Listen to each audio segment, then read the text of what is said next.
Bonjour, nous sommes le 23 novembre 2020.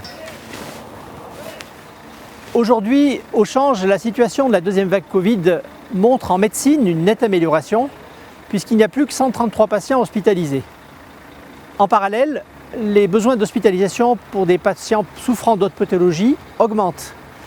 Nous cherchons donc dès à présent à trouver les moyens d'adapter progressivement les types de services. En contraste, en anesthésie, il reste toujours 41 patients hospitalisés, dont 28 liés à la Covid. Ce nombre de patients correspond à plus du double de notre capacité habituelle de réanimation.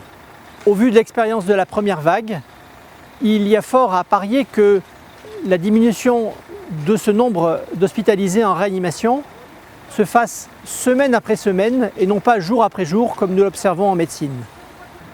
Nous restons vigilants sur l'évolution jour après jour de ce nombre de places en réanimation pour pouvoir permettre, dès que ce sera possible, de réallouer des moyens à la chirurgie, permettant ainsi de reprendre la part d'activité chirurgicale qui avait été mise en suspens. À ce jour, 103 patients sont décédés au décours de leur hospitalisation en service de médecine ou de réanimation.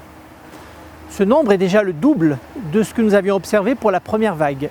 Et il est probable qu'il continue à s'aggraver un peu dans les jours à venir. Malgré ce nombre important, le pourcentage de décès ne dépasse pas les 2%, comme lors de la première vague, et ce nombre important est uniquement dû à l'importance de la vague. Les circonstances d'un décès ne sont jamais, bien sûr, heureuses, mais elles peuvent être rendues encore plus délicates par le fait de l'épidémie. En effet, les règles d'isolement gênent l'accompagnement par les proches. De plus, les délais entre l'entrée à l'hôpital et le décès sont parfois courts, ne permettant pas de tisser des liens avec le patient qui sont un bon support à l'accompagnement. Enfin, l'épidémie, c'est le propre d'avoir beaucoup de cas en même temps et il peut arriver que plusieurs décès s'enchaînent, ce qui est émotionnellement parfois difficile à porter. Pour cela, je remercie encore tous les professionnels, qu'ils soient de l'hôpital ou des EHPAD, qui accompagnent les patients en fin de vie. Je vous donne rendez-vous la semaine prochaine.